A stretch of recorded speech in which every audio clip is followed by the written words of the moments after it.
마음으로 나를 구하면 나를 찾을 것이요 나를 만나리라. 아멘. 이제 우리 다 같이 찬송가 270장 변찾는 주님의 사랑과 힘차게 하나님 앞에 찬양하시겠습니다. 박수 치시면서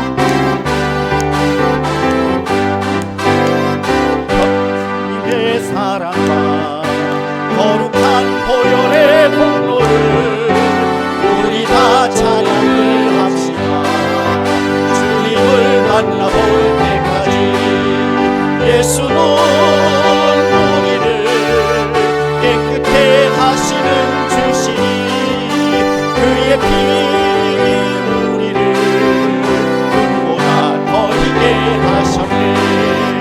우리를 깨끗해 한 피는 무궁한 생명의 문이시 생명의 구원을 받자. 하나님 찬양을 합시다. 예수는 우리를 깨끗해 하시는 주시니 그의 피 우리를 눈보다 더 희게 하시네. 주님의 거룩한 보혈을 날마다 입으로 간증해 담대히 싸우며 나가세. 천국에 들어갈 때까지 예수는 우리를 깨끗해 하시는 주시니 그의 피 우리를 눈보다 더 희게 하셨네. 십자가 단단히 붙잡고 날마다 이기며 나가세. 머리에 면류관 쓰고서 주 앞에 찬양할 때까지 예수는 우리를 깨끗해 하시는 주시니 그의 피 우리를 눈보다 더 희게 하셨네.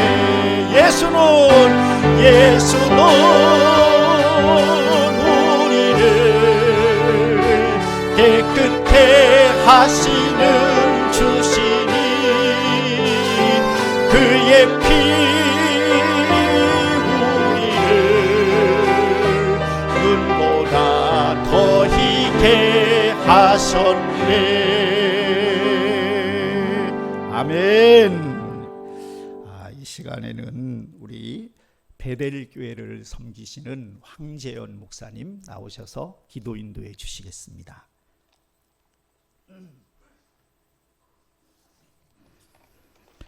다 같이 기도하겠습니다. 우리에게 생명을 주시고 새날을 주신 전능하신 하나님, 이 시간 우리의 모임을 통하여 영광을 받으시옵소서. 새해 첫 주간에 이렇게 군산지방 말씀 사경회를 열게 하시고 군산지방 감리교회의 모든 성도들이 말씀을 통하여 하나님을 더 깊이 알아갈 수 있도록 인도하여 주셔서 참으로 감사합니다. 세상은 점점 더 어둠과 혼돈 속으로 들어가고 있는 이때에 빛으로 나아옵니다. 성령 하나님, 이 시간 우리 가운데 충만하게 임하시옵소서. 우리의 귀 속에 귀가 열리게 하셔서 이 밤에 듣는 말씀이 깊이 깨달아지게 하시고 그 말씀을 통하여 길을 찾게 하시고 바른 길로 의의 길로 걸어가게 하여 주시옵소서. 이번 말씀 사경회를 통하여 교회들마다 새로운 부흥의 역사가 일어나기를 소망합니다. 기도의 부흥, 말씀대로 순종하며 살아가는 부흥, 전도의 부흥들이 일어나게 하여 주시옵소서. 먼저 목회자들이 더 깊은 영성을 얻게 하시고 성도들이 서로 사랑으로 연결되어 말씀대로 교회를 이루어가는 지체들이 되게 하여 주시옵소서. 이번 사경의 기간 동안 말씀을 전하시는 권준호 목사님에게 영권을 7배나 더하시고 시간마다 온전한 하나님의 음성의 통로가 되게 하여 주시옵소서. 사경회가 마치는 날까지 피곤하지 않게 하시고 맡은 사명의 자리에도 하나님의 지키심과 보호하심이 있게 하여 주시옵소서. 또 오늘 사경회를 위하여 교회를 내어드리며 섬기는 군산교회 성도들과 이진영 목사님에게 하나님의 크신 은혜를 베풀어 주셔서 축복의 통로가 되게 하시고 성도들에게 기쁨과 평강이 넘치도록 역사하여 주시옵소서. 2025년도의 첫 섬김을 통하여 더 큰 부흥을 경험하게 하여 주시옵소서. 사랑의 하나님, 감리사님을 비롯하여 사경회를 진행하는 모든 진행 요원들과 순서를 맡으신 목사님들과 교회들 위에 지혜와 능력을 더하여 주시고 축복하여 주셔서 모든 순서가 은혜에 충만할 수 있도록 역사하여 주시옵소서. 우리를 너무도 사랑하시는 하나님, 둘째 날 사경회를 시작합니다. 마치는 시간까지 온전히 역사하여 주시고 인도하여 주시옵소서. 지금도 하나님 보좌 우편에서 우리를 위하여 기도하시는 예수님의 이름으로 간절히 기도드립니다. 아멘.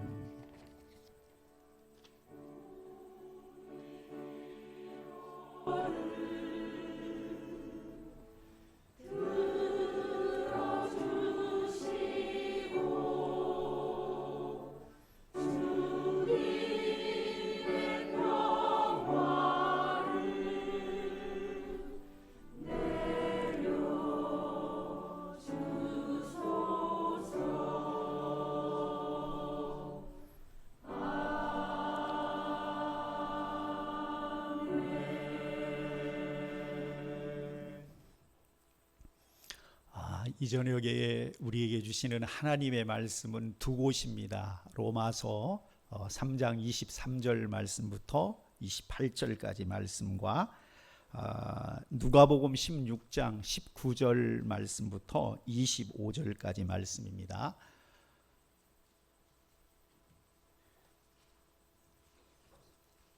좀 긴 말씀인데 우리 번갈아서 교독하도록 그렇게 하겠습니다. 로마서 3장 23절에서 28절 말씀까지 먼저. 모든 사람이 죄를 범하였음에 하나님의 영광에 이르지 못하더니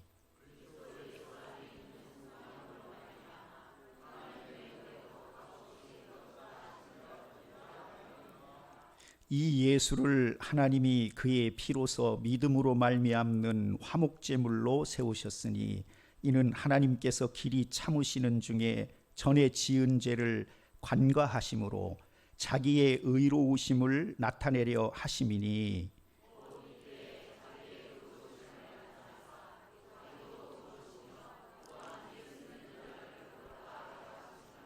그런즉 자랑할 때가 어디냐 있을 수가 없느니라. 무슨 법으로냐 행위로냐 아니라 오직 믿음의 법으로니라.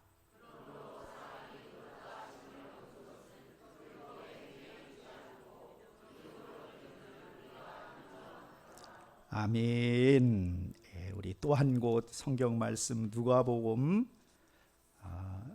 16장 19절 말씀부터 25절까지 말씀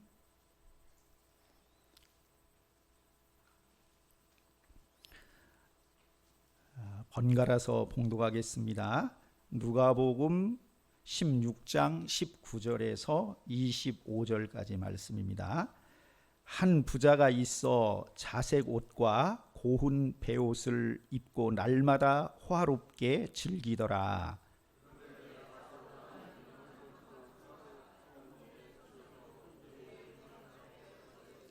그 부자의 상에 떨어지는 것으로 배불리려 하매 심지어 개들이 와서 그 헌대를 핥더라.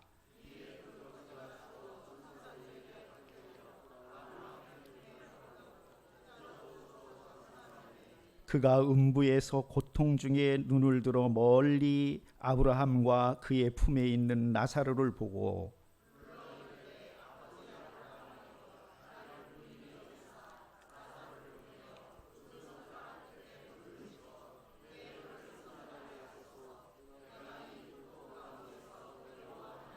다 같이 아브라함이 이르되 예 너는 살았을 때에 좋은 것을 받았고 나사로는 고난을 받았으니 이것을 기억하라. 이제 그는 여기서 위로를 받고 너는 괴로움을 받느니라. 아멘. 아멘이시죠? 예, 이제는 우리 예수 생명교회에서 준비하신 찬양으로 하나님 앞에 영광을 돌리시도록 하겠습니다.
감사합니다.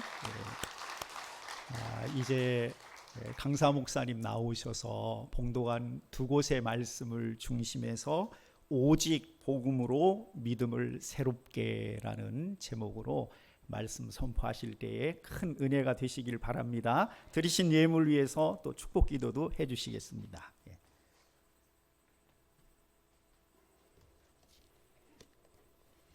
네, 먼저 봉헌하신 분들 함께 올려드리겠습니다. 소망교회 이학진 목사님, 중앙교회 김다란 목사님, 아펜젤로 교회 문명님 성도님, 아펜젤로 교회 준학범 성도님, 김종욱 목사님, 정진숙 사모님, 이정창 청년, 중앙교회 우리 조광진 부목사님, 남국진 예수생명교회 남국진 목사님, 예수생명교회 안미영 전사님, 예수생명교회 황현옥 권사님, 주성교회 강철순 사모님, 주성교회 남준호 감사님 무명으로 되셨습니다. 베델교회 황재현 목사님, 베델교회 조광순 권사님, 박강용 목사님, 전은파 사모님, 예수생명교회 이필준 목사님, 박전 사모님, 군산교회 이진영 목사님, 군산교회 김관배 장로님, 군산교회 김용옥 장로님, 군산교회 김정화 장로님, 군산교회 하정선 장로님, 군산교회 김수성 장로님, 군산교회 김준호 장로님, 이정희 권사님, 방정수 최정희 권사님, 군산교회 문성호 장로님, 김은영 권사님, 군산교회 이진숙 권사님, 군산교회 강현순 권사님, 군산교회 박선희 권사님, 군산교회 이윤규 권사님, 군산교회 정선 권사님, 군산교회 김내중 권사님, 군산교회 양태봉 김순덕 성도님, 군산감리교회 김진규 집사님, 이경진 집사님, 제가 성령 충만케 하옵소서. 잠깐 우리 드신 예물에 잠깐 기도하겠습니다. 하나님 아버지,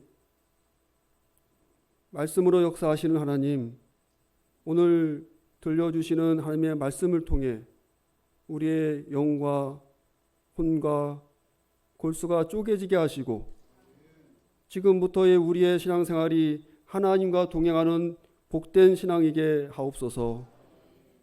또한 오늘 정성된 예물을 주 앞에 드립니다. 받은 은혜에 감사하는 마음을 담았습니다. 또 주실 은혜에 감사하여 드렸습니다. 하나님께서 드린 손길의 마음을 아시오니 이 시간 놀라운 축복과 은총으로 함께하여 주옵소서. 참으로 부족하고 연약한 자가 이렇게 또 귀한 제단에 섰사오니 하나님의 말씀과 성령으로 붙들어 주시고 지켜 주시옵소서. 예수님의 이름으로 간절히 축복하며 기도합니다. 아멘.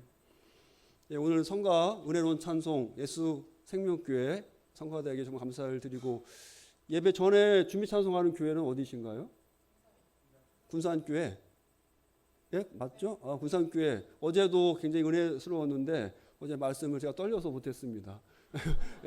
두 교회 정말 감사를 드립니다. 여러분은 사시면서 어렵다, 나는 이것이 어렵다라고 하시는 것이 무엇이 있으신가요?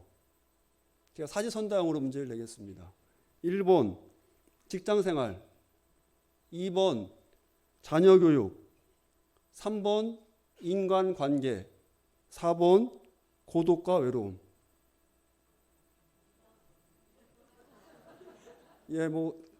아마 각자 나름대로의 문제가 있으시고 아마 4가지 다 해당되시는 분도 계실 겁니다. 사실 때마다 우리는 인생을 살면서 여러 가지 문제들로 머리를 아파하면서 사는 게 인생이 아닌가 생각이 듭니다. 어떤 사람이 고대 철학자 탈레스에게 질문을 했습니다. 당신에게 가장 어려운 것은 무엇입니까? 이렇게 질문을 했어요. 근데 탈레스가 나 자신을 아는 일이 가장 어렵다.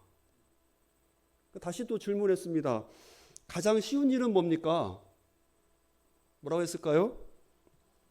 남 이야기를 하는 것이다. 아마 여러분들 많이 공감들 하실 겁니다. 뭐 남을 두고 이러쿵저러쿵 얘기하기는 너무나 쉬운데 정작 그 화살이 자신을 향할 때에는 정말 쉽지 않죠.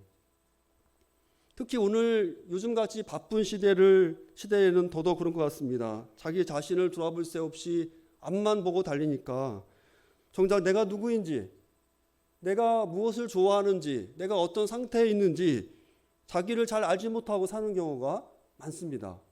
그러다가 몸이나 마음이 탈이 나서야 그때서야 부랴부랴 자신을 돌아보죠. 그러다가 때를 놓치는 경우도 우리가 간혹 볼 수가 있습니다. 그래서 자신을 아는 것이 매우 중요합니다. 독수리가 새의 왕입니다. 왕 중에 왕인데 이 독수리를 굉장히 우습게 쉽게 생각하는 새가 있어요. 혹시 아시나요? 까마귀가 그렇답니다. 이 까마귀가 독수리의 등에 타가지고 겁도 없이 독수리를 이렇게 쫀대요. 기가 막히죠. 근데 더 재밌는 사실이 있습니다. 독수리는 아무리 까마귀가 뒤에서 쪼아도 그것을 떨쳐내려고 애를 쓰지 않는데요. 독수리는 그런 일을 하는 대신에 날개를 쫙 펴서 저 하늘 높이 계속 올라갑니다. 높이 올라갈수록 까마귀가 이제 점점 숨을 쉬기가 힘들어지고 그 독수리 뒤에서 잡고 있는 힘조차 힘들어 하다가 결국 어느 한계에 올라가면 저절로 떨어져 나간다고 합니다. 독수리가 이렇게 할 수 있고 이렇게 하는 것은 자기가 어떤 존재인지 또 어떻게 싸워야 하는지 무엇과 싸워야 하는지 정확히 알기 때문에 이렇게 할 수 있다라고 생각이 듭니다. 그래서 자신의 정체성을 아는 것이 중요합니다. 그래야 나의 힘이나 시간을 필요에 맞게 사용할 수 있기 때문에 그렇습니다. 근데 저는 그리스도인도 마찬가지라고 생각을 합니다. 그리스도인의 정체성이 무엇인지 또 그리스도인으로 나를 거듭나게 하는 그 믿음이 무엇인지 또 거듭난 신앙인은 어떻게 살아야 하는지 이것을 알아야 우리가 바르게 살 수가 있는 것입니다. 근데 알되 정확하게 알아야 되고요. 그리고 잘 알아야 합니다. 한번 여러분 바리새인들을 한번 생각해 보시기 바랍니다. 바리새인들은 자신의 의의를 과시하려고 이마와 이 손목에 율법을 기록한 띠를 여기다가 메웠습니다. 그리고 당시 사람들은 옷 끝자락에 장신용 수를 이렇게 달았는데 바리새인들은 자기를 더 드러내기 위해서 옷수를 다른 사람들보다 더 크게, 더 길게 달았다고 합니다. 그들은 자신만큼 의로운 사람, 자신만큼 경건한 사람이 없다고 생각했던 사람들이 바리새인이었죠. 그리고 당시 사람들도 그렇게 생각을 했습니다. 외관상이든 행동으로든 남들과 차별화를 주면서 그런 특별함을 가지고 자기들만이 천국 백성이다 라고 생각했던 사람들이 바로 바리새인이었습니다. 그러나 하나님의 평가는 달랐죠. 오히려 예수님은 그들을 독사의 자식들이라고 그렇게 평가를 합니다. 바리새인은 믿음의 본질을 몰랐던 겁니다. 하나님과의 관계가 이런 외적인 것에 달려있는 것이 아니라 마음에 있다는 것을 그들은 알지를 못했어요. 구원을 위해서 외적인 것을 의지하면서 나는 구원받았다. 또 외적인 것을 의지하면서 구원받으려고 생각했으니 그 인생이 얼마나 참 불쌍한 인생입니까? 그들은 율법 또 형식에 매여서 가장 중요한 것을 놓치고 만 것입니다. 그래서 그리스도인이라면 우리가 신앙생활을 하는데 정체성을 제대로 깨닫는 것이 이런 이유로 저는 중요하다고 생각을 합니다. 믿긴 믿는데 잘못 믿으면 그것이 정말 불쌍한 인생이 아닙니까? 그 그리스도인은 뭐냐? 정체성이 뭐냐? 한마디로 말씀드리겠습니다. 오직 믿음으로 구원받은 사람. 이것이 그리스도입니다. 간단합니다. 오직 믿음으로 구원받은 사람입니다. 잠깐 PPT 화면을 좀 보시겠습니다. 로마서 1장 17절에 오직 의인은 믿음으로 말미암아 산다. 산다는 것은 계속 삶을 살아나간다라는 겁니다. 로마서 3장 28절에 같이 읽어보겠습니다. 사람이 의롭다 하심을 얻는 것은 율법의 행위에 있지 않고 믿음으로 되는 줄 우리가 인정하노라. 아멘. 이 구절에 근거해서 종교개혁자 루터가 종교개혁의 핵심 구호를 오직 믿음, 솔라 피데라고 외치기 시작을 한 겁니다. 우리가 의롭게 되는 방법, 내가 구원받는 방법은 오직 믿음이다. 오직 믿음으로이다. 라고 루터가 주장을 한 겁니다. 루터는 이 오직 믿음의 교리가 교회가 이게 바로 서기도 하고 교회가 넘어지게도 하는 교회의 핵심 가르침이라고 루터는 주장을 해요. 교회가 서기도 하고 넘어지기도 할 수 있는데 교회를 서게도 하고 넘어지게도 하는 가르침이 바로 오직 믿음이라는 교리이다. 다시 말해서 오직 믿음이라는 가르침이 교회에서 바르게 선포되는 곳에서 교회는 굳건히 서게 되고 그렇지 않으면 교회는 쓰러지고 쇠퇴하게 된다라고 루터는 주장을 했습니다. 마틴 로이드 존스라고 하는 유명한 목사님이 계십니다. 아마 목사님들 대부분 아실 텐데 이분이 쓴 부흥이라는 책이 있습니다. 그 책에 보면 교회 역사에서 오직 믿음이라고 하는 가르침이 소홀히 되던 시대에는 어김없이 교회가 침체되었다라고 주장을 해요.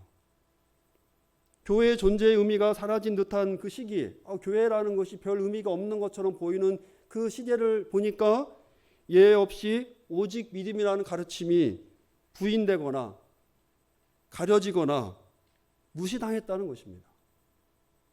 여러분, 루터가 종교개혁을 했던 16세기 그 당시 중세 교회 역시 영적인 암흑 시대였습니다. 그 당시의 시대의 특징이 무엇입니까? 오직 믿음이 아니라 뭐예요? 인간의 행위로, 인간의 공로로 구원받는다라고 가르치던 시대였습니다. 인간이 구원을 받는 방법은 오늘 오전에 제가 목사님 날에 세미나를 했는데 선행을 하고 그래서 가르치는 가르침을 잘 따르고 그리고 금욕적인 생활을 하는 것 이런 것이라고 생각을 했던 것이 바로 루터가 개혁을 했던 그 당시의 시대였습니다. 18세기 영국 웨슬리 목사님이 부흥을 일으키기 직전의 상황도 마찬가지였습니다. 교회가 사회에서 빛과 소금의 역할을 감당하지 못했기 때문에 교회가 쓸모없는 것으로 여겨지는 시대였어요. 오히려 세상에서 비난의 대상이 됐던 시대가 바로 그런 시대였습니다. 그래서 대다수 사람들이 교회를 찾지 않았습니다. 기독교는 사회에 어떤 영향력도 끼치지 못했던 시대였습니다. 그 원인이 무엇이었을까?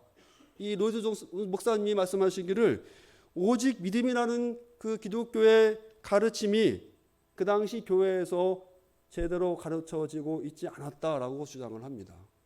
근데 웨슬리 목사님이 그것을 다시 주장하고 발견함으로써 그 당시 교회가 다시 부흥을 했던 겁니다.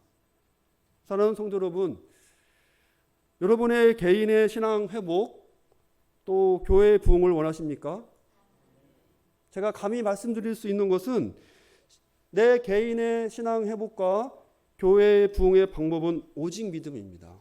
이 오직 믿음이라는 기본 진리에 내 개인의 신앙의 회복도 달려 있고요. 교회의 부흥도 달려 있는 것입니다. 교회의 부흥은 이 진리를 제대로 선포하느냐, 이 가르침을 왜곡시켜서 가르치느냐에 따라 좌우된다고 저는 생각을 합니다. 종교개혁을 일으킨 마틴 루터도 또 교회의 부흥을 가져왔던 존 웨슬리 목사님도 모두 바로 이 오직 믿음, 오직 그리스도를 믿음으로 라는 진리를 재발견함으로써 이 일을 이루었다는 것을 깨달으시기를 바랍니다. 그러면 중요한 것은 뭐냐? 믿음이란 뭐냐라는 것이죠. 두 가지로 말씀을 드리겠습니다. 첫 번째는 믿음은 신뢰하는 겁니다. 신뢰.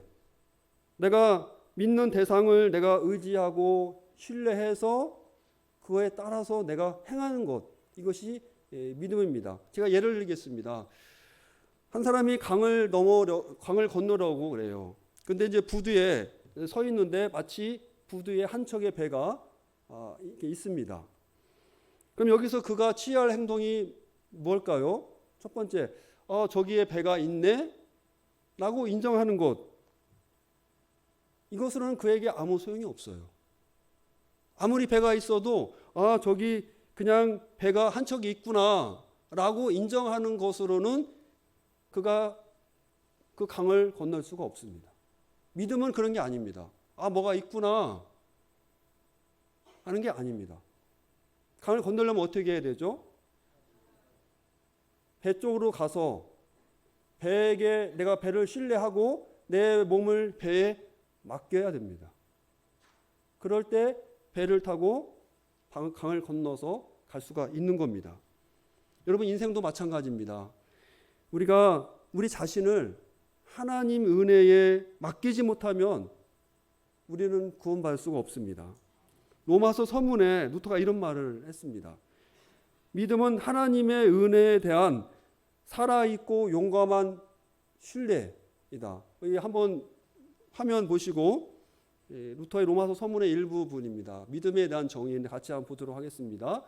믿음은 하나님의 은혜에 대한 살아있고 흔들림 없는 신뢰이다.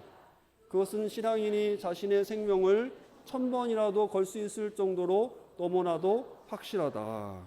여기 보시면 믿음은 하나님 은혜에 대한 살아있고 용감한 신뢰인데, 이것은 신앙인이 자기의 생명을 1000번이라도 걸 수 있는 확실한 것이다 라고 루터가 말합니다.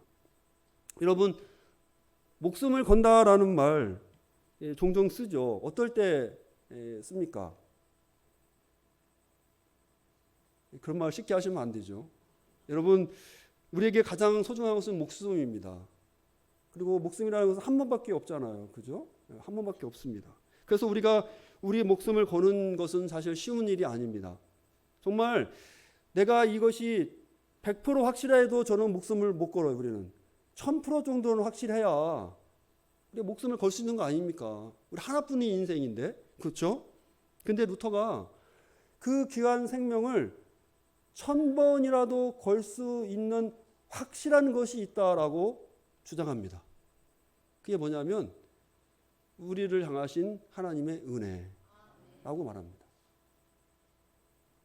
여러분, 하나님의 은혜에 저와 여러분의 목숨을 1000번이라도 걸어도 절대 손해 없을 줄 여러분들이 믿으시길 바랍니다. 믿음이란 뭐냐? 뭐 할 수 있다, 그런 가능성도 아니고요. 그리고 신념도 아닙니다. 믿음이라는 것은 하나님 은혜에 대한 정말 확고한, 흔들림 없는, 마치 내 목숨이 1000번이라도 내가 걸 수 있는 그 정도의 신뢰, 그것이 바로 성경이 말하는 믿음인 것입니다. 복음서에 이렇게 하나님의 은혜를 신뢰하고 그분 앞에 나아가서 자기의 목숨을 걸고 예수님께 나아간 사람들이 성서에 많이 나와요. 그 중에 하나가 마태복음 8장에 나오는 나병 환자, 문둥병 환자입니다. 이 사람이 목숨을 걸고 사람들을 해치고 예수님 앞으로 나아가서 나를 살려달라고 그렇게 했습니다. 그런데 여러분들 잘 그 상황을 살펴보시면요, 이 문둥병자가 사람들이 많이 모여 있고 예수님이 계신데 그 앞에 나간다는 것 자체, 이건 사실 목숨을 건 일이었어요. 왜냐하면 율법에 의하면 문둥병자는 사람들이 있는 곳에 갈 수가 없었습니다. 가면 돌로 맞아 죽을 수 있는 그런 상황입니다. 근데 그 문둥병자가 자기가 있어야 할 그 지역을 넘어서 사람들이 많이 모여 있는 곳에 가서 예수님 앞에 가서 살려달라, 이렇게 행동을 했다라면 이것은 문둥병자는 죽음을 각오한 행동이라고 볼 수가 있어요. 그냥 성경에 보면 그런 내용이 있지 않지만 자기 목숨을 건 그런 행동이라고 볼 수가 있습니다. 그럼 왜 그 행동을 했을까요? 왜 목숨을 걸었을까요? 예수님을 신뢰했기 때문에 그렇습니다. 내가 예수님께 가기만 하면, 예수님 앞에 나아가기만 하면 예수님이 내 병을 고쳐주실 것이다 확신하고 신뢰했기 때문에 자기의 목숨을 건 겁니다. 바로 이게 믿음이에요. 그럼 우리 이렇게 생각할 수 있죠. 혹시 예수님이 외면하시면 어떡하지? 그럼 어떻게 돼요? 죽는 거죠. 근데 이 문둥병에는 그런 의심이 없었어요. 왜? 목숨을 1000번이라도 걸 수 있을 정도의 신뢰, 이게 믿음인데 이 믿음이 문둥병자 안에 마음에 있었던 겁니다. 그렇기 때문에 목숨을 걸고 신뢰하기 때문에 그 신뢰 근거에서 바로 많은 사람들 앞에 그걸 지나서 예수님 앞에 나갈 수 있었던 것입니다. 이 문둥병자는 그 하나님의 은혜와 자비, 예수님의 은혜와 자비에 자기의 목숨을 걸었습니다. 이판사판이다 그런 생각을 간 게 아니에요. 내가 그분께 가기만 하면 그분은 나를 반드시 고쳐주실 것이다. 이 신뢰가 있었기 때문에 문둥병자가 고침을 받은 겁니다. 여러분 이걸 그가 행동을 한 거 아니냐? 행동을 하기 전에 뭐가 있었어요? 그 마음에 신뢰가 있었습니다. 예수님이 그 마음의 믿음을 보시고 그리고 그런 신뢰가 있으면 자연히 행동을 하게 돼 있어요. 그래서 바로 그 마음에 있는 신뢰 때문에 그는 그 믿음으로 병고침을 받았다 볼 수가 있습니다. 바로 이것이 성경이 말하는 또 루터와 웨슬리가 말하는 참된 믿음이라고 볼 수가 있습니다. 둘째 믿음이란 뭐냐? 믿는 자와 그리스도를 연합시키고 하나 되게 하는 것이 믿음입니다. 우리가 그래서 믿는 자와 그리스도의 연합을 뭐에 많이 비유를 하냐면 결혼에 많이 비유를 합니다. 신랑과 신부가 결혼해서 한 몸을 이루죠. 이것처럼 우리가 믿음으로 우리 믿는 사람과 그리스도가 하나 된다는 겁니다. 굉장히 신비적인 사건이죠. 어떻게 신랑과 신부가 하나 되는 것처럼 우리가 믿음을 통해서 우리 믿는 자와 그리스도가 하나 된다. 저는 여기서 한 몸을 이룬다, 하나 된다라는 의미를 제가 아직 결혼 30년 조금 못 됐습니다. 30여 년의 결혼 생활을 한번 생각해 봤어요. 20대 중후반까지 서로 다르게 살던 두 사람이 만나서 하나 된다. 이 도대체 무슨 의미일까 생각을 해봤습니다. 사실 명쾌하게 아직도 결혼 저 30년 했지만 한 몸이라는 것이 명쾌하게 설명이 안 되지만 제가 생각하는 결혼 하나 되면 이렇습니다. 아내가 아파하면 저에게도 그 아픔이 다가옵니다. 그리고 아내가 기쁜 일이 생기면 저의 기쁨이 되어서 저도 기뻐합니다. 저는 이게 한 몸을 이루는 게 아닐까. 별로 공감을 안 하시는 것 같은데, 여러분 이렇게 다른 사람의 기쁨과 슬픔이 나에게 전해진다. 저는 그게 한 몸이 된 증거라고 생각을 합니다. 근데 그것만이 아니죠. 결혼하게 되면 어떻게 됩니까? 두 사람이 소유를 서로 공유합니다. 그렇죠? 그래서 사는 집도 공유하고 재산도 공유하고 자동차도 공유합니다. 내 돈이 네 돈이고 네 돈이 내 돈이죠. 남들과 그렇게 하지 못하잖아요. 물론 요즘 신세대는 좀 다르다고 합니다. 네 돈은 내 돈이고 내 돈은 내 돈이다. 뭐 그렇게 한다는 하는데 아무튼 우리가 결혼하게 되면 서로 이렇게 재산을 서로 공유하죠. 이렇게 정서적인 것, 물질적인 것들을 우리가 결혼을 통해서 공유합니다. 이와 마찬가지로 그리스도인과 그리스도와의 관계도 똑같아요. 믿음으로 그리스도와 하나 된 신앙인은 그리스도의 것을 같이 공유하고요. 또 우리의 것을 그리스도가 공유하십니다. 이건 신비적인 겁니다. 신비한 거예요. 그러면 뭐를 공유할까? 그리스도의 구원의 말씀, 또 그분의 고난과 십자가, 죽으심, 부활, 바로 이것이 나의 것이 됩니다. 그리스도가 십자가에 죽으신 거, 그 그리스도를 위해서 하신 게 아니에요. 그리스도가 부활하신 거, 그리스도를 위해서 하신 게 아닙니다. 바로 나의 죄를 위해서, 나의 구원을 위해서 하신 거예요. 그 그리스도의 것이 바로 나의 것이 되는 겁니다. 그리스도의 구원 사역이 바로 나와 관련성을 갖게 되는 거예요. 그리고 그리스도가 가진 의, 그리스도는 의롭잖아요. 그 의가 누구의 의가 되느냐? 나의 의가 되는 겁니다. 그리고 그리스도의 생명, 그리스도의 평화, 그리스도의 구원, 그리스도의 축복이 바로 저와 여러분의 것이 되는 것입니다.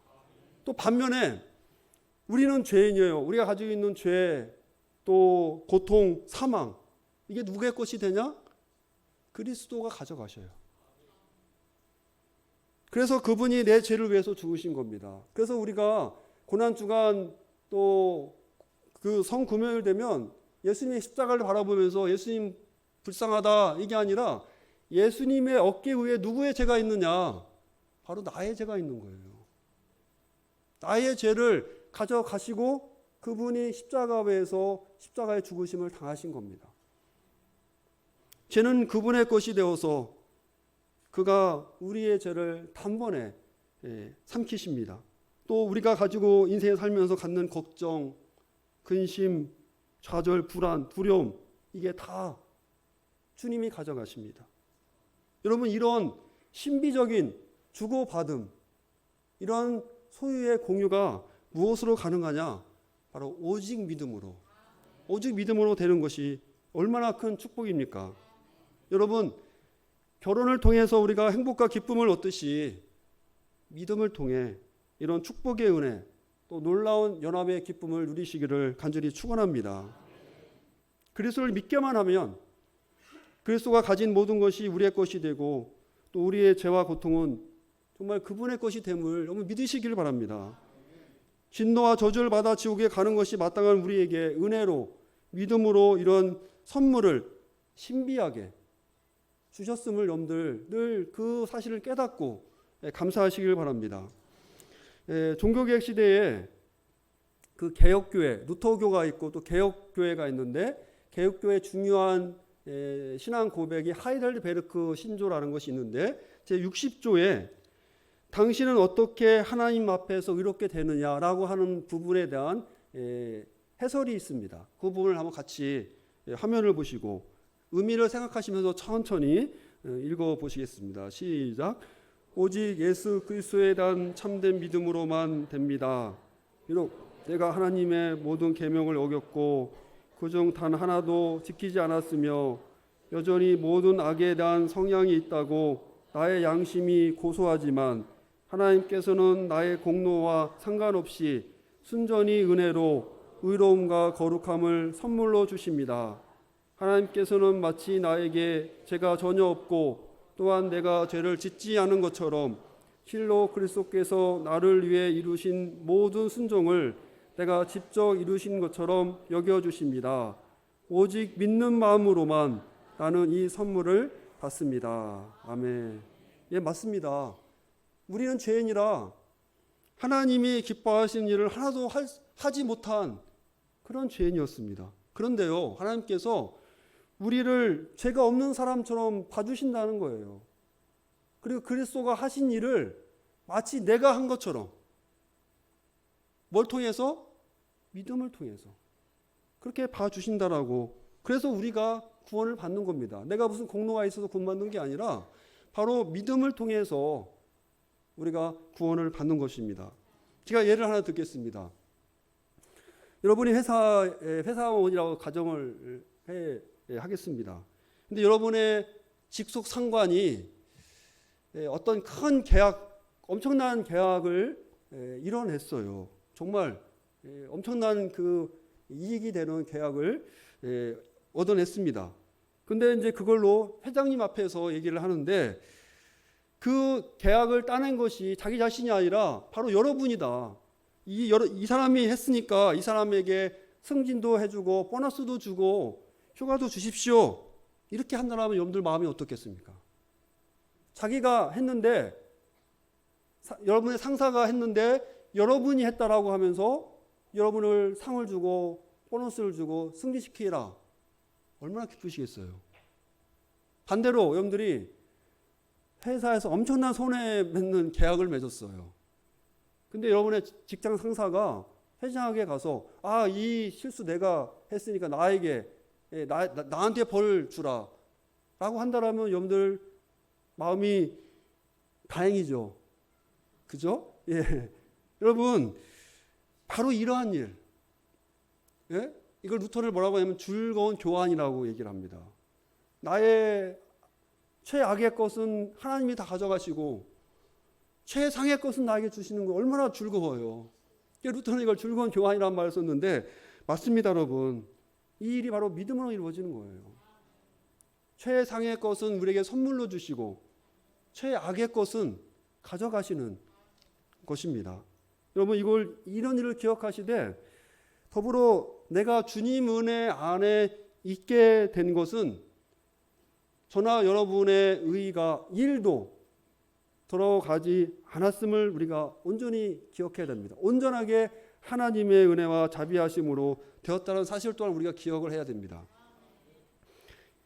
시편 31편에 보시면요, 다윗이 주의 의로 나를 건지소서라고 간구하고 있습니다. 여러분, 우리는 날마다 이 기도를 해야 돼요. 하나님, 내 의로 나를 구하소서. 그게 아니라 나의 의로움으로 나의 공로로 나를 구하소서라고 기도하는 게 아니라 하나님의 의로, 예수 그리스도의 의로 나를 건지소서라고 말해야 됩니다. 여러분들이 아무리 많고 큰 죄를 지어서 마음이 고통스러울지라도 여러분 그 죄에 눌리지 마십시오. 오히려 다시 이렇게 고백하시기 바랍니다. 주의 의로 나를 건지소서. 바로 그 의가 나의 의가 되는 거예요. 내가 죄인이지만 그 그리스도의 의를 내가 믿음으로 나의 의가 되고 하나님은 내 죄를 간과하시는 것입니다. 그럴 때 우리가 주님의 음성을 다시 들을 수가 있고 또 은혜도 회복할 수가 있는 것입니다. 한번 잠깐 눈을 감아 보시고 한번 저를 따라서 해보시기 바랍니다. 주의 의로 나를 건지소서. 예, 나에다가 여러분 이름을 넣어보시기 바랍니다. 주의 의로 건지노를 건지소서. 의로, 예, 여러분의 이름, 제 이름 말고 예, 다시 한번 하겠습니다. 주의 의로 건지노를 지키소서. 아멘. 예, 여러분 믿음으로 그리스도의 의는 나의 의가 됩니다. 근데 이것이 이루어지는 것은 오직 믿음이에요. 오직 믿음으로 이루어지는 겁니다. 놀라운 사건이죠. 근데 이렇게 믿음으로 구원받은 자는 여기서 끝나질 않습니다. 바로 그 믿음은요, 사랑으로 역사합니다. 여러분, 나무가 좋으면 열매가 어때요? 열매가 좋죠.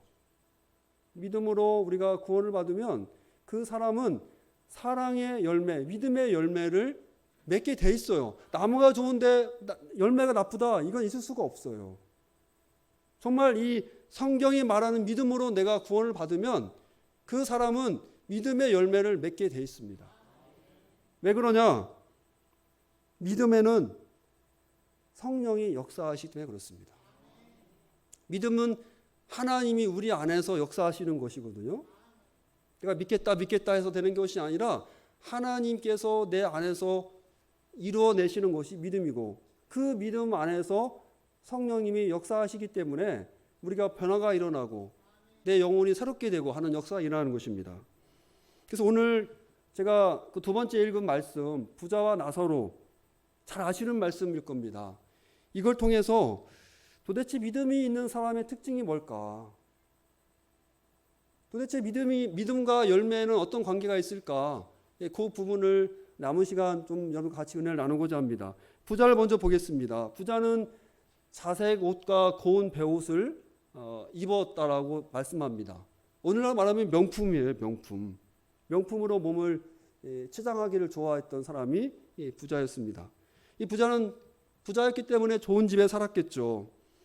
좋은 집이 뭐 기준이 어떤지는 모르겠지만 아무튼 정말 호화로운 큰 집에서 살았을 겁니다. 또 그가 여기 보면 일한다는 말은 없고 즐긴다 라는 얘기만 있는 걸 보니까 엄청난 돈이 많은 사람이었던 것 같습니다. 그리고 또 그에게서 뭔가 부자면 뭔가 도덕적으로 문제가 있다 생각을 할 수 있는데 도덕적으로 문제가 있어 보이지도 않아요. 말씀해 보면 뭐 도덕적으로 꾸짖을 만한 간음을 했다든지 남의 것을 훔쳤다든지 그런 이야기들이 전혀 없습니다. 우리가 보통 부자하면 그렇잖아요. 비난의 대상이 되기도 하고 그런데 이 부자에게, 성경에 나오는 이 부자에게서는 전혀 비난받을 만한 그런 도덕적인 문제가 있지는 않습니다. 그런데 정말 세상 부러울 것 없는 사람이죠. 일도 안 하고 먹고 살고 또 없는 것 하나 없는 그런 사람이었어요. 근데 그에게 없는 것이 딱 한 가지 있었습니다. 뭐죠? 구원입니다. 많은 사람의 선망의 대상이 되고 세상 부러울 것 없는 사람이었는데 결국 그가 죽은 다음에 구원을 받지 못했어요. 여러분, 도덕적으로 흠잡을 데 없는 사람이었는데 왜 이 부자가 구원받지 못했을까요? 단지 부자라서요? 아닙니다. 부자라는 사실이 죄라는 것은 아닙니다. 왜냐하면 성경에 많은 믿음의 인물들이 부자였고 왕이기도 했어요. 그렇죠? 예, 왕인데 부자가 아닐 리가 없잖아요. 여기 보면 믿음의 조상 아브라함도 굉장히 부자였고요. 그다음에 야곱, 욥 다 신앙이 좋았지만 역시 부자였습니다. 또 다윗과 솔로몬은 왕이었어요.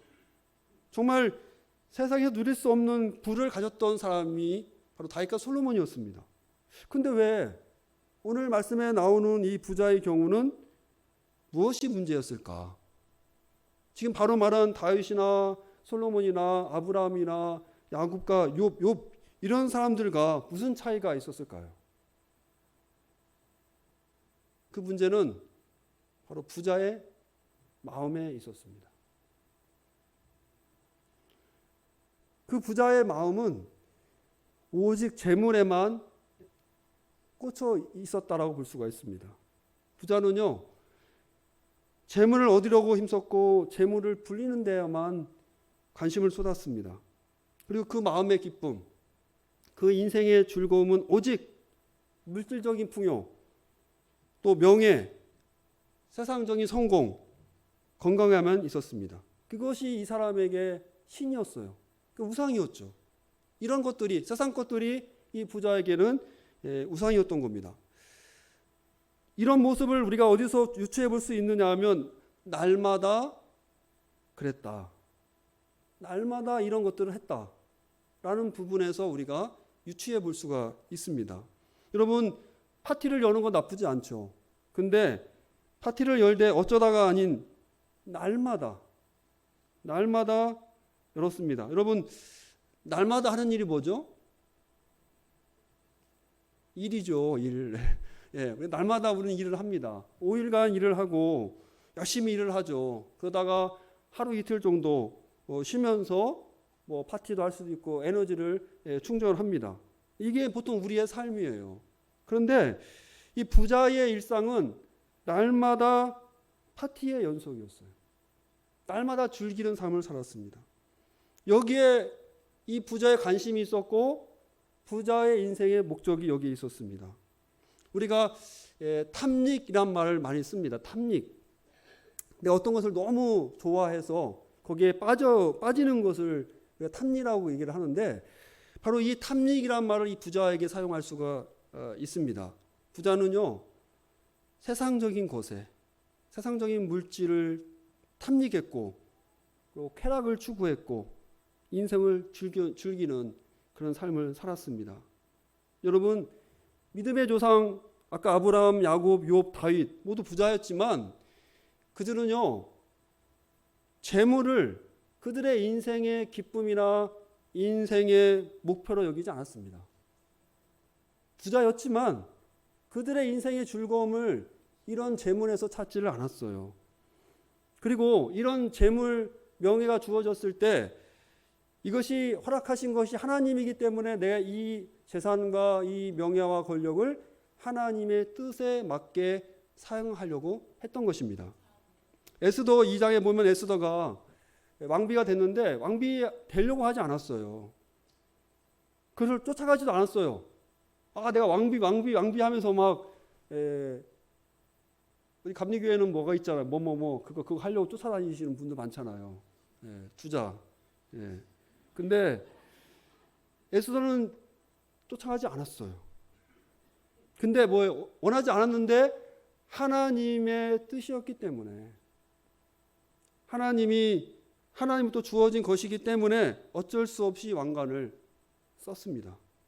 그리고 자신을 위해서가 아니라 민족을 위해서 왕비가 된 겁니다. 또 다윗도 그렇습니다. 다윗도요, 왕이 되려고 하지는 않았어요. 그냥 평민이기를 원했지만 하나님의 뜻이기 때문에 하나님의 백성을 위해서 왕이 되어야만 했습니다. 여러분, 믿음의 사람은요, 바로 이러한 것들을 쫓아가거나 추구하면서 인생의 목표로 삼지 않고 하나님이 주시면 하나님이 주신 것이기 때문에 받아들이고 그것을 하나님의 뜻대로 사용하는 사람이 바로 믿음의 사람입니다. 근데 이 믿음이 없는 부자는 이와 달랐어요. 그는 재물과 명예와 세상의 성공에 관심을 가지고 그것을 더 얻으려고 노력을 했고 수단 방법을 가리지 않았습니다. 이것들을 쫓아갑니다. 이것들을 인생의 평생 목표로 삼고 살아갑니다. 그리고 이것으로 그들의 인생의 기쁨과 만족을 얻으려고 했던 인생이 바로 이 부자였습니다. 여러분, 우리가 육신이 있기 때문에 우리는 하나님을 믿으면서 재물, 하나님도 잘 믿고 또 돈도 많기를 원하죠. 둘 다 갖고 싶어 하죠. 솔직히 그러죠. 예. 근데 여러분, 누턴은요, 인간의 마음에는 침대가 있는데 1인용 침대가 있다라고 얘기를 합니다. 그 뭐예요? 마음의 주인은 하나밖에 없다. 그렇게 비유를 들어요. 1인용 침대. 그 인간의 마음의 주인은 하나일 수밖에 없다. 내 마음의 주인이 하나님이든 아니면 재물이든 세상 것이든 하나를 택해야 된다. 그래서 예수님도 뭐라 하셨어요? 너희가 하나님과 재물을 겸하여 섬길 수 없다. 이런 말씀을 하셨죠. 오직 하나입니다. 우리 마음의 주인은요, 하나예요. 근데 혹시 여러분 중에 하나입니다. 하나님을 우선순위하고 하나님이 첫째고 그 다음에 첫째 하시고 그 다음에 다른 거 하면 되죠 라고 생각하시는 분도 있을 거예요. 하나님 우선순위, 이 정도만 돼도 좋은 신앙이다 생각해 볼 수 있을 겁니다. 제가 예화를 하나 드리겠습니다. 아프리카의 남아공에 굉장히 유명한 앤드류 머레이라는 목사님이 계셨습니다. 어느 날 하나님께서 이 목사님에게 이렇게 질문을 하셨어요. 너에게 나는 누구냐? 이렇게 질문을 하니까 앤드류 머레이 목사님이 하나님은 저에게 항상 첫째이십니다. 이렇게 대답을 했습니다. 근데 느낌이 하나님께서 이 대답을 기뻐하시지 않는 것 같은 느낌이 계속 드는 거예요. 그래서 아니 첫째면 됐지. 아니 하나님이 첫째라고 하는데 왜 하나님이 기뻐하지 않으실까? 그렇게 고민을 하다가 오랜 고민하다가 깨달음이 와가지고 다시 하나님께 대답을 했습니다. 하나님은 저에게 모든 것이십니다. 저는 이 얘기를 듣고 간단하지만 많은 깨달음을 얻었어요. 우리가 하나님을 믿는다고 하면서 하나님을 첫째다라고 이렇게 우리가 여기지만 때로는 어떻습니까? 우리가 하나님 자신보다는 뭐예요? 하나님이 주시는 다른 어떤 선물, 내 기도의 응답 이런 것을 더 추구하며 살지 않았나. 그러니까 말로는 하나님이 첫째입니다. 하나님 우선순위입니다라고 하지만 하나님 자신보다는 하나님이 주실 것에도 관심을 갖고 살았던 내 모습이 아닌가 그런 생각을 해봤습니다.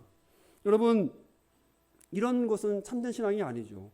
정말 하나님 자체로 우리가 가야 되는데 이런 신앙은 잘못된 신앙입니다. 그래서 첫째 되는 것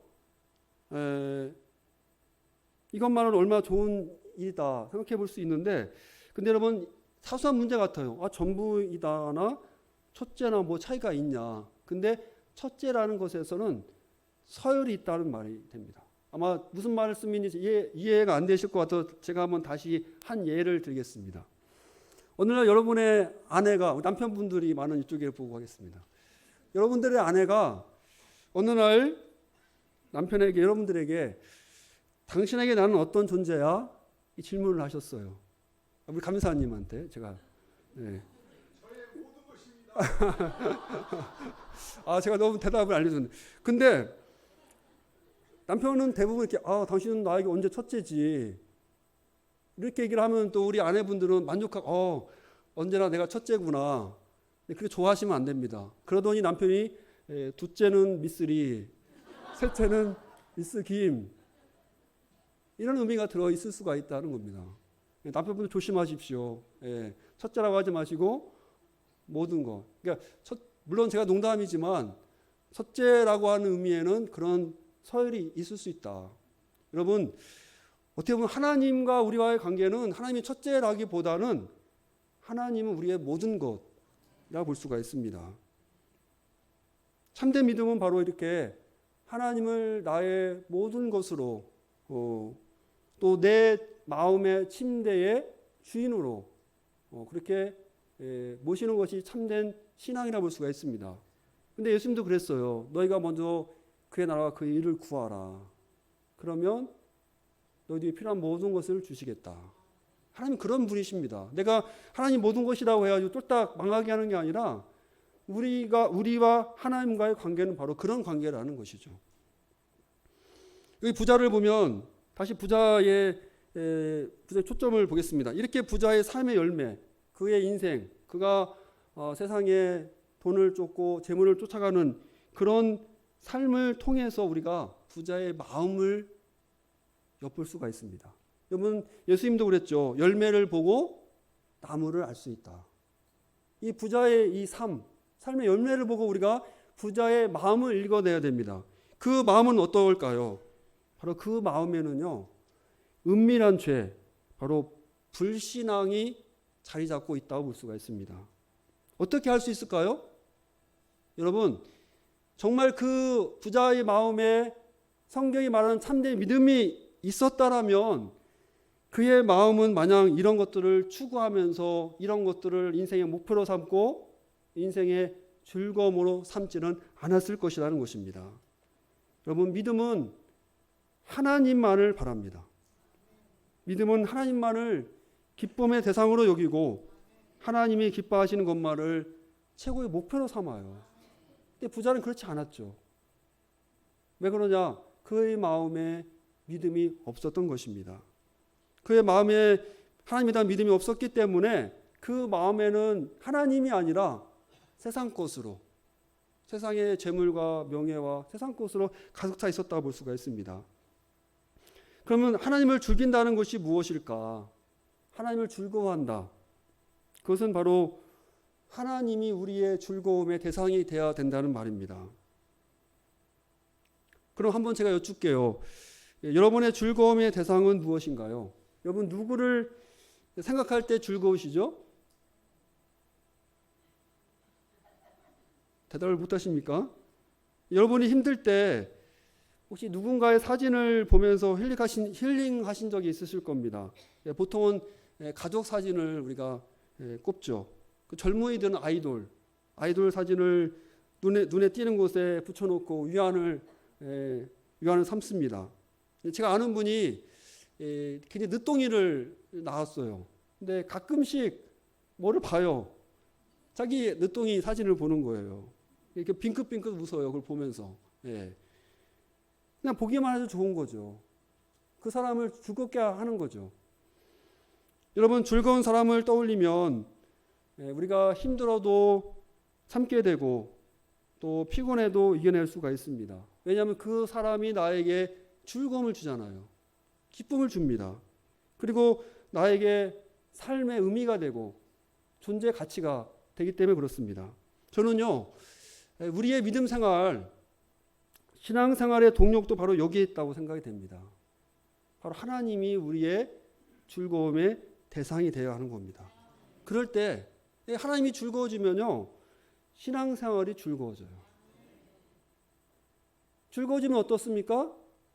자발적이 돼요. 자발적으로 하게 되죠. 즐거우면. 여러분들 자녀들이 밤새워서 게임 왜 하시는 줄 알아요? 즐거우니까 자발적으로 하는 거예요. 공부하라고 밤새 공부하라고 할 때는 못 하잖아요. 근데 즐거우면 해요. 즐거우면 하게 되고 자발적이 되니까 자발적으로 하면 어떤 대가를 바라지 않습니다. 내가 즐거워서 교회에서 봉사하는데 뭔 대가가 필요해요. 내가 즐거운데. 바로 우리 신앙생활의 동력, 이것은 바로 하나님이 우리의 즐거움의 대상이 되어야 한다는 것입니다. 시편 1편에 복 있는 사람은 여호와의 율법을 즐거워한다 라는 말씀이 있습니다.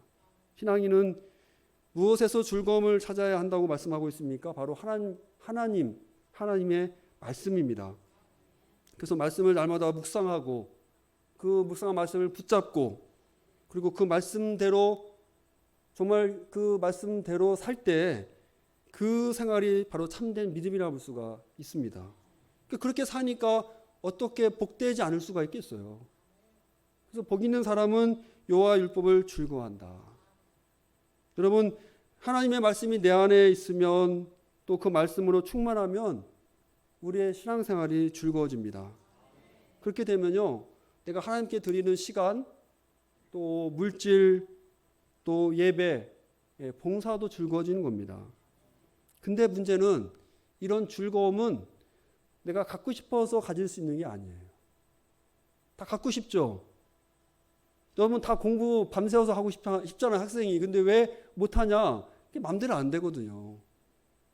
근데 성경 말합니다.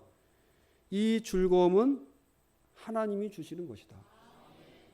바로 우리가 믿을 때 성령님이 우리 믿음 가운데 이런 즐거움을 주신다라고 루터는 말합니다.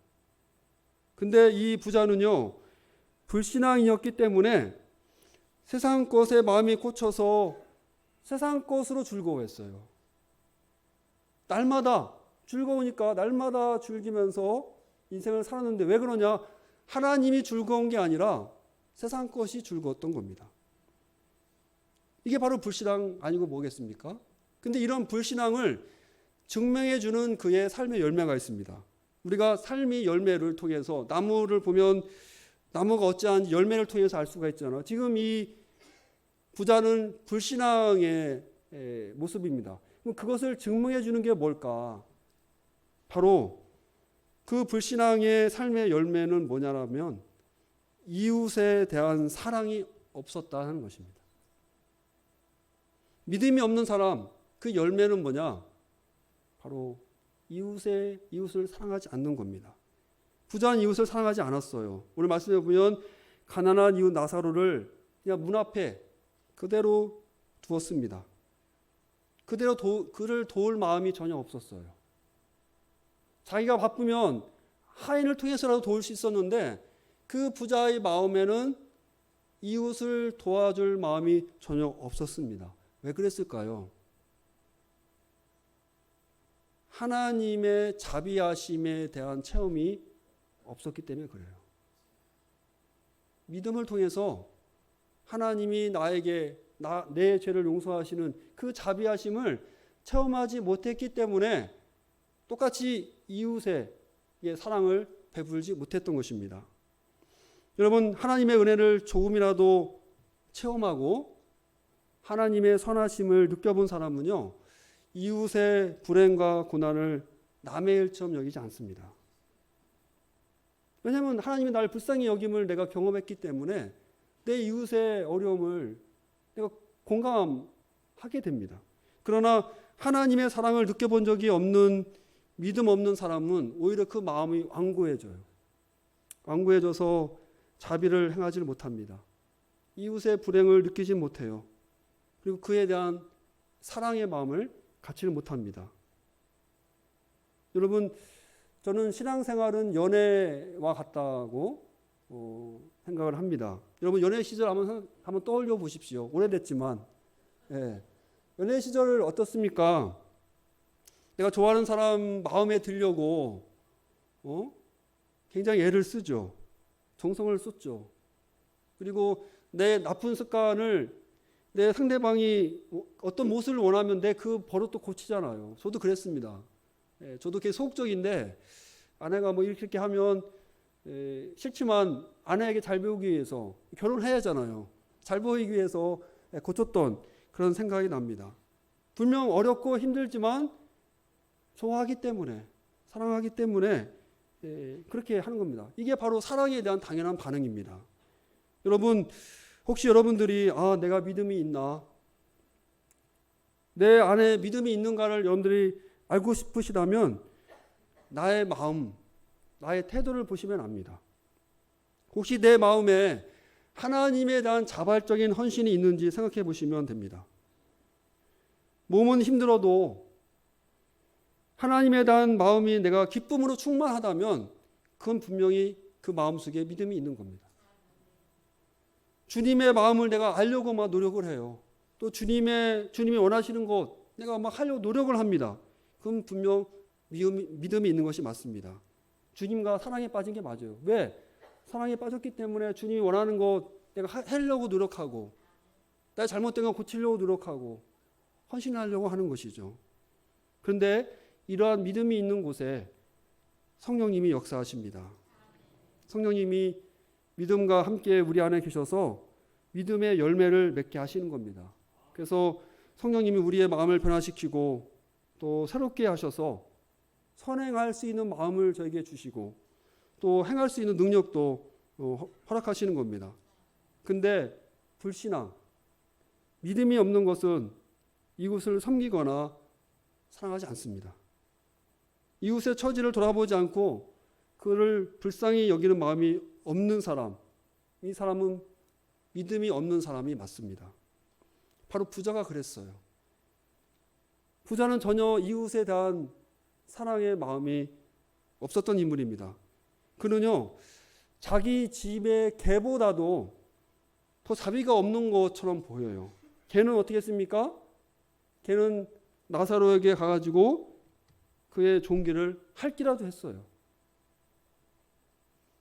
근데 부자는 나사로에게 자기 식탁에서 떨어지는 빵 부스러기조차 허락하지 않는 그런 무정한 사람이었습니다. 부자는 불신앙인이 맞습니다. 그 불신앙이 부자의 마음을 무정하게 만들었고 무자비하게 만들어서 결국 그 불신앙의 열매, 이웃을 사랑하지 않는 열매를 맺게 되었던 것입니다. 바로 이것이 부자의 문제였어요. 부자가 왜 구원받지 못했느냐? 바로 마음에 믿음이 없었기 때문에 그랬던 것입니다. 그러면 두 번째 나사로를 한번 보겠습니다. 나사로는 정말 가난하고 비참한 그런 삶 속에서 정말 허덕였던 사람입니다. 오늘 성경에 보면 종기, 헌대투성이라고 말해요. 종기라고 하는데 이것은 불치병, 고치기 힘든 병을 뜻합니다. 그런 병까지 앓고 있던 정말 인생에서 보면 정말 비참한 인생을 살았던 사람입니다. 근데 그렇게 가난과 질병 속에서 허덕이는 불쌍한 인생의 결말은 어떻습니까? 그런 구원받았어요. 그 이유가 뭘까? 가난해서요? 불쌍해서요? 아닙니다. 고난, 가난 그 자체가 하나님의 사랑의 대상이 되는 건 아닙니다. 부자이든 가난한 사람이든 귀한 자리에 있든 천한 자리에 있든 이것 자체가 하나님의 사랑을 받고 또 구원을 받는 조건이 되지는 않습니다. 문제는 뭐냐? 그 사람의 영혼, 그 사람의 마음의 문제입니다. 구원은 마음으로 하나님을 믿고 바라는지 여부에 달려있는 것입니다. 마음으로 하나님을 믿는 자만이 하나님의 사랑을 받게 되고 그 사랑을 받는 자의 고난과 그 어려움이 하나님의 긍휼의 대상이 되는 거예요.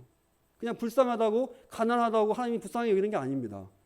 믿는 자의 고난과 그 비참함이 하나님의 사랑의 대상이 되는 거예요. 나사로의 비참함과 고난이 하나님 앞에 귀중하게 여김을 받고 구원받은 것은 바로 그 마음의 믿음 때문에 그렇습니다. 나사로는 가난과 고난 속에서도요, 어떻게 구원받았을까? 추측해 보면 얼마나 가난하고 비참한 인생을 살았습니까? 그런데도요, 하나님의 은혜와 자비를 신뢰했어요. 어렵지만, 앞이 캄캄하지만 하나님의 은혜와 자비를 신뢰했고, 그리고 자기가 이렇게 비참하게 인생을 살면 보통 우리는 어떻게 합니까? 원망하죠. 원망 하나 하지 않았습니다. 자기의 현실에, 자기의 비참한 상황에 원망하지 않고 끝까지 하나님의 선하심을 기대하면서 하나님을 신뢰했던 사람이 바로 나사로였습니다. 바로 이것이 성경이 말하는 참된 믿음이고, 나사로는 이것 때문에 바로 구원을 받았다고 볼 수가 있습니다. 그럼 여기서 궁금증 하나가 있으실 겁니다. 아까 부자는 믿음이 없었고 그 믿음이 없음의 열매가 있었는데, 도대체 가난한 이 나사로는 어떤 열매가 있었습니까? 이렇게 질문할 수가 있어요. 그렇죠? 믿음이 있으면 그 믿음의 열매가 있어야 되죠. 믿음이라는 거 여기 나와 있지 않지만 구원 받았으니까 그가 믿음이 있었다라고 인정할 수 있겠어요. 그럼 도대체 그가 어떤 선한 영향력을 끼칠 수 있었을까? 그러니까 우리가 이렇게 질문해 볼 수가 있습니다. 네, 맞습니다. 나사로는 거지예요. 가진 것이 없었습니다. 그래서 아마 이웃을 어떻게 사랑했는지 알 수 없어요. 그리고 그가 아마 사는 날 동안 가진 것이 없기 때문에 어떤 선행을 하지 못했을 수도 있습니다. 그럼 뭐예요? 끝났네. 근데 여러분, 그가 한 선행은 뭘까요? 이건 루터의 해석입니다. 그가 죽은 이후에 하나님께 은혜를 잊는 방법에 대해서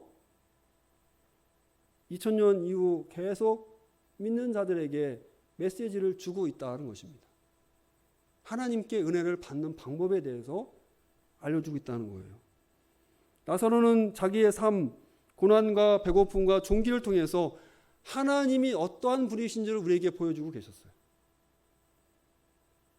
비참한 인생을 살았지만 하나님이 어떤 분이시다는 걸 우리에게 알려주고 있고, 또 하나님이 어떤 자를 가까이 하시는지를 나사로는 우리에게 그의 믿음을 통해서 보여주고 있는 것입니다.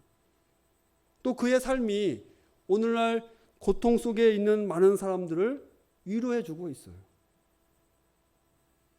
이것이 바로 나사로가 맺은 믿음의 열매, 사랑의 행위라고 볼 수가 있습니다. 그리고 이런 믿음의 열매로 바로 그의 믿음을 또 우리가 엿볼 수가 있습니다. 말씀을 정리하겠습니다. 미국의 유명한 부흥사 무디가 이런 말을 했습니다. 그대 자신을 믿어보라. 언젠가 실망할 것이다. 친구를 믿어보라. 어느 날 그들은 죽거나 그들과 헤어질 것이다. 그대의 명성을 믿어보라. 어느 때 회방하는 혀가 그것을 뒤집어 엎을 것이다. 그러나 그리스도를 믿어보라. 현세와 내세에 후회함이 없을 것이다. 로마 3장 28절에 사람이 의롭다 하심을 얻는 것은 율법의 행위에 있지 않고 믿음으로 되는 줄 우리가 인정한다는 말씀처럼 우리는 오직 그리스도를 믿음으로 구원을 받습니다. 오직 믿음입니다. 근데 여러분, 이 믿음은 할 수 있다는 신념이나 할 수 있다는 확신이 아니에요. 믿음은 뭐냐? 하나님이 우리 안에서 역사하시는 겁니다. 그래서 우리가 기도해야 되는 겁니다. 이 믿음을 달라고 기도해야 되는 거예요. 그리고 이 믿음은 그래서 살아있고 그리고 강력해서 우리를 변화시켜서 새로운 사람으로 만들어내는 것이 바로 이 믿음이다 라고 볼 수가 있습니다. 여러분, 믿음이 있는 사람은요, 하나님을 향한 마음이 새롭게 날마다 변하고, 또 하나님이 나에게 행하신 대로 내 이웃에게 행하고자 하는 믿음을, 의지를 갖도록 만듭니다. 여러분, 요즘은 아니지만 어릴 때 학교에서 그 어머니의 마음이라는 노래를 부모의 날이 되면 불렀습니다. 다들 아실 겁니다. 그 어머니의 마음, 나실제 괴로움 다 잊으시고 기르실제 밤낮으로 애쓰는 마음, 다 아시죠? 예. 근데 그걸 불렀는데 여러분, 그걸 부르는 어린이들의 마음에 감흥이 있었을까요? 매년 부르는 노래. 또 어린아이들이 뭐 엄마 사랑을 느낀다고는 하지만 형식적이잖아요. 밥 해주고 용돈 주고 옷 입혀주니까 은혜라고 얘기하지 실제 그 은혜를 못 느끼잖아요. 예, 그렇게 우리가 그 부모님의 어머니의 마음이란 정말 귀한 노래를 감흥 없이 불렀습니다. 근데 그런 노래를 불렀던 아이들이 장성해서 군대를 이제 가게 되면요, 군대를 가면 6주나 4주 훈련을 받습니다. 저는 4주 훈련을 받았습니다. 남자분들은 아실 겁니다. 그 무슨 의미인지. 집을 떠나서 고된 경험이 이제 처음이죠. 저도 그때 생각을 하면 평생 잊지 못할 정도로 힘들었던 기억이 납니다. 근데 제 기억에 그 훈련을 거의 끝날 때쯤에 주말에 쉬게 하지 않고 단체로 벌을 시키면서 주말에 유격 훈련을 몇 시간을 막 뺑뺑이 굴리는 거예요. 한참 이제 낮에 한참 동안 벌을 받고 뺑뺑이 그러니까 힘들잖아요. 그러면서 이제 한참 지난 다음에 땅바닥에 눕게 하고 손과 발은 하늘 위로 올려서 벌을 주면서 이 어머니의 마음의 노래를 부르게 했습니다. 여러분 어땠을 것 같아요? 힘들고 그 생활이 힘들고 또 한 몇 시간 동안 벌 받고 뺑뺑이 치고 울음바다가 됐어요. 울음바다. 아무리 뭐 이 덩치가 이런 남자 뭐 머스마들도 다 엉엉 울면서 그 노래를 부릅니다. 여러분 어릴 때 감흥 없던 노래가 새 노래로 다가온 겁니다. 여러분 우리의 신앙생활 똑같습니다. 바로 믿음이 이 역할을 하는 거예요.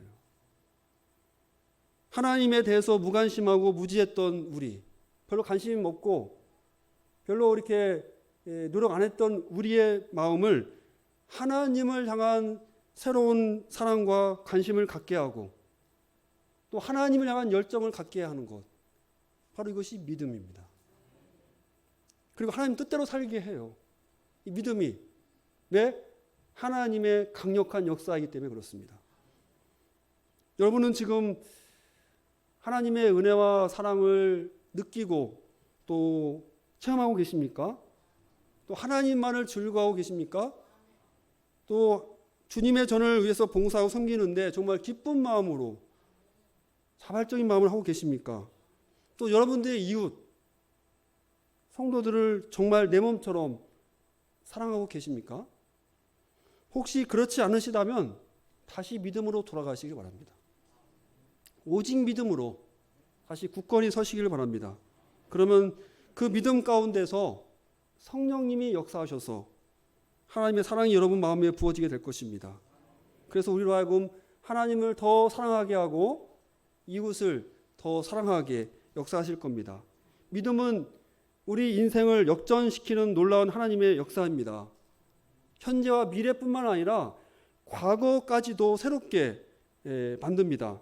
하나님은 믿는 자의 과거를 용서하시고 과거를 선하게 사용하시는 분이기 때문에 그렇습니다.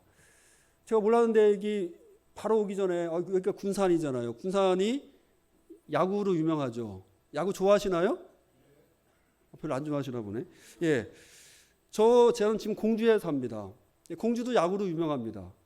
제가 공주 중학교를 나왔는데 공주 중도 야구로 유명하고 공주 고, 박찬호가 공주 고를 나왔죠. 유명합니다. 야구는 몇 회에 끝나죠? 9회 말에 끝납니다.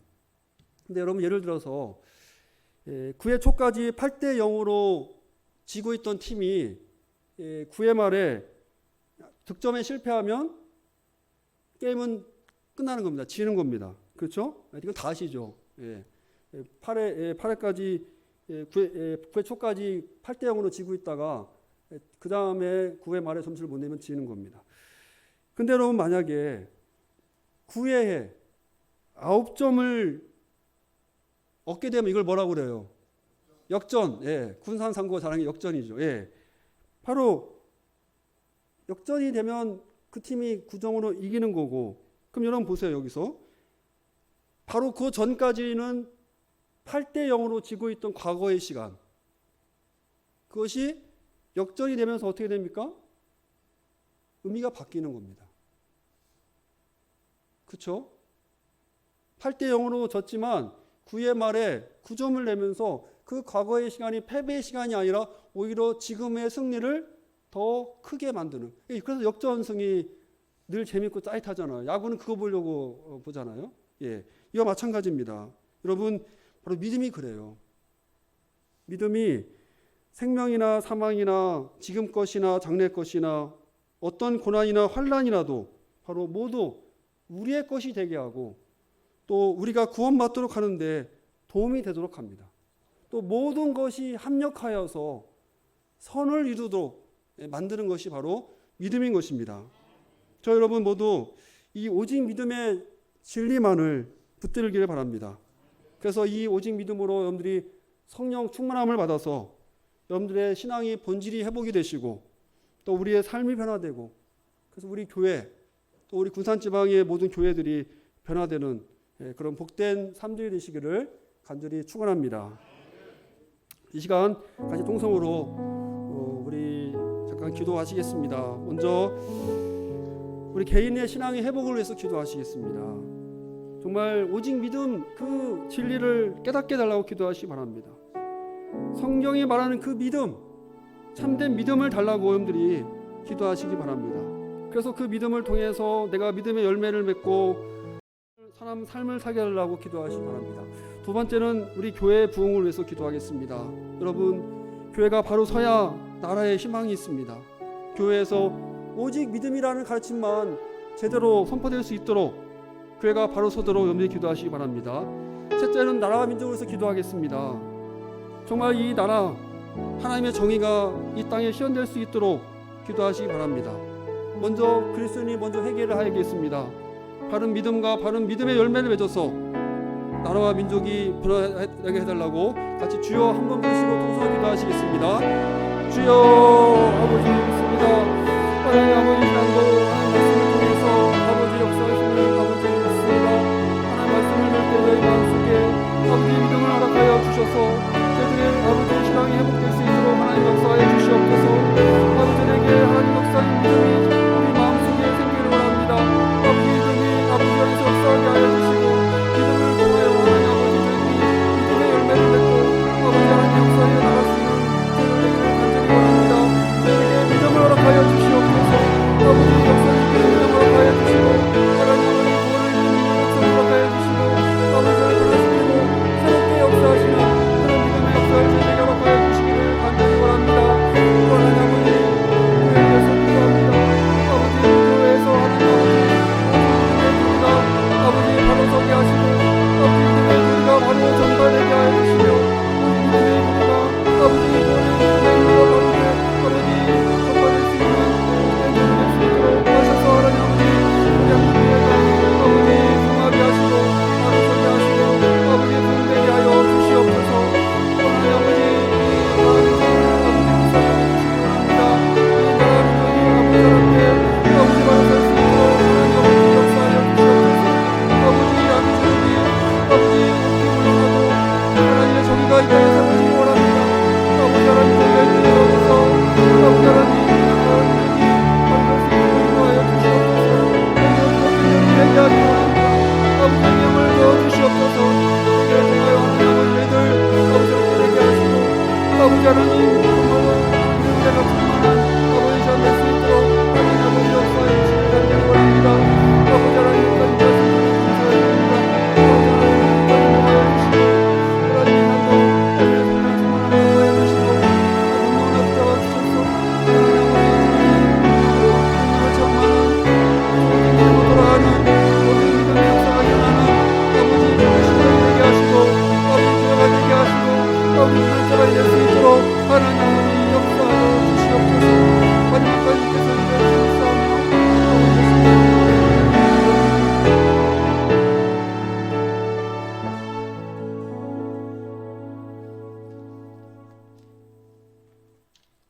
할렐루야. 예, 보복 같은 말씀에 큰 은혜가 임하였는 줄로 믿습니다. 한 가지 광고는 내일 마지막 1시간이 남았습니다. 수요일 예배인데 우리 연합 예배로 이곳에서 이렇게 드리면 좋겠습니다. 우리 다들 모이셔서 꽉 찬 가운데 마지막 정말 더 은혜로운 그런 집회를 함께 경험했으면 좋겠습니다. 이제 우리 중앙교회를 섬기시는 김다란 목사님 나오셔서 축도하심으로 성회 둘째 날 집회를 마치도록 하겠습니다.